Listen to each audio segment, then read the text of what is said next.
Have you ever wondered why some relationships flourish while others crumble? Relationships, they're an integral part of our existence. They shape us, mold us, sometimes bringing out the best in us, other times not so much. We've all had different journeys. Some of us have weathered multiple storms and yearn for a break. On the flip side, some are ready to take that plunge, searching for that special someone. If you're looking for a relationship, ask yourself these 3 questions. Generosity is more than just giving gifts or doing favors. It's a mindset, a way of being that extends far beyond the physical act of giving. Generosity in a relationship is about understanding and adding to the other person's happiness without expecting anything in return. You see, when you enter into a relationship, it's no longer solely about you. The joys, the sorrows, the triumphs, the failures, they all become shared experiences. You become a part of a team, and like any good team player, you have to learn to understand your partner. What makes them tick? What brings a smile to their face? What can you do to add to their happiness? Generosity is not about keeping score. It's not a transaction where you give expecting to get something in return. It's about giving freely and willingly because you genuinely want to make your partner's life better. It's about looking for ways to enrich their world, to make their day a little brighter, their load a little lighter. And here's the wonderful thing about generosity. It's contagious. When one person starts giving, the other person is often inspired to give back. Not out of obligation, but out of a genuine desire to reciprocate the kindness and love they've received. This creates a beautiful cycle of giving and receiving, where both partners are constantly looking for ways to make each other happy. But remember, generosity is not just about grand gestures. It's also about the little things. A kind word here, a thoughtful gesture there. It's about being there for your partner, not just in the good times, but also in the bad times. It's about showing up, even when it's hard, even when you'd rather be somewhere else. So ask yourself, are you generous enough? Do you have the capacity to give without expecting anything in return? Can you put your partner's needs before your own? Not always, but when it really matters? If your answer is yes, then you're on the right track. If your answer is no, don't worry. Generosity, like any other skill, can be cultivated. It just takes practice and a willingness to step outside your comfort zone. Generosity creates a continuous cycle of joy. And in a relationship, there's nothing more beautiful than that. Respect is a cornerstone of any successful relationship. Just as a house cannot stand without a solid foundation, a relationship cannot thrive without mutual respect. Respect is the ability to value and appreciate someone for who they are, warts and all. It's about understanding that everyone, including your potential partner, has their own unique perspective and life experiences that shape their opinions and decisions. Now let's be honest. It's not always easy to respect someone else's opinion, especially when it clashes with our own. Everyone has their own belief system, their own values, their own way of seeing the world, and sometimes those views can be radically different from our own. But remember, in a relationship, you're not going to find an exact duplicate of yourself. If you did, wouldn't life be a bore?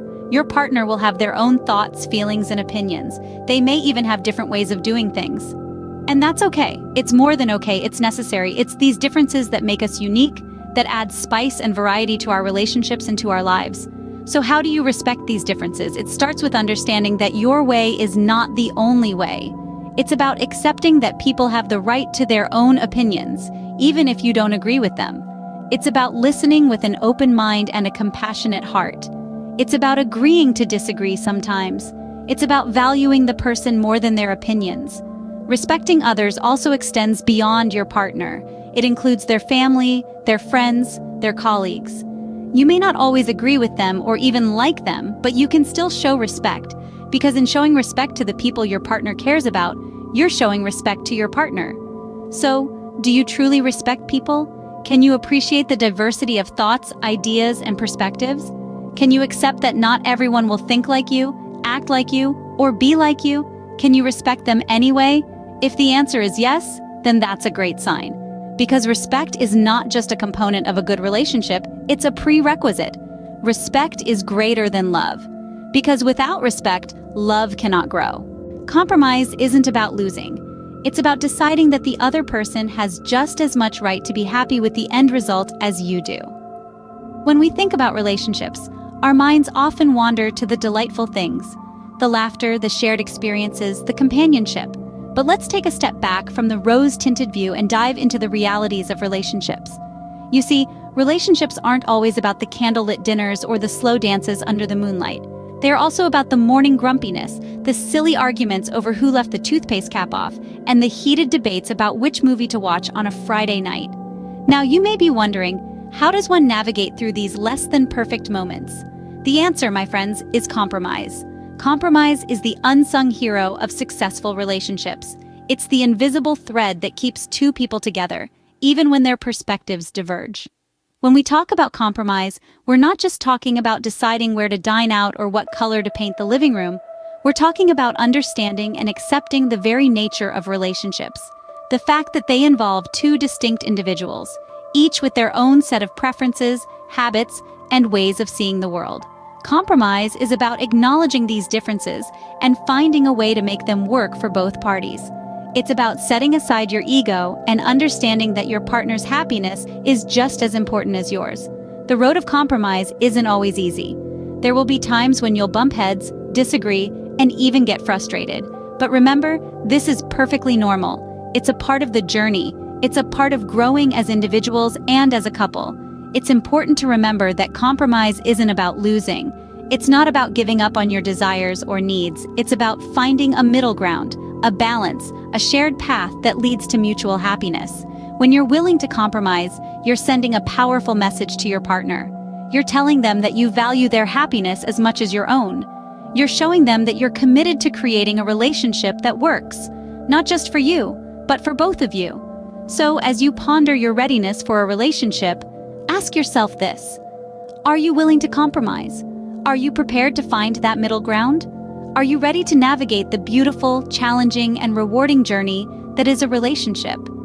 Remember, compromise is all about meeting in the middle. If you've answered yes to all three questions, you're ready for a relationship.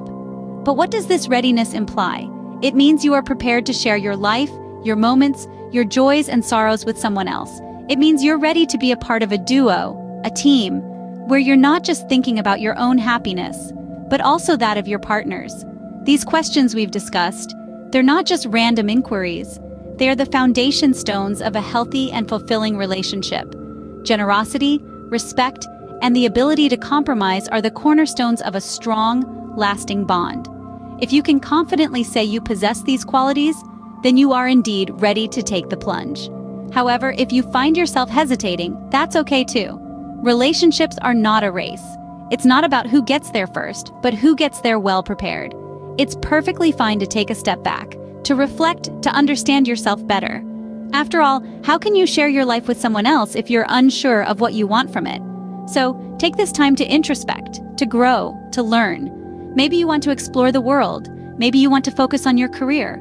Or perhaps you simply want to enjoy your own company for a while. It's your journey, and you get to decide the pace. Remember, it's not just about being ready for a relationship. It's about being ready for a healthy and fulfilling one.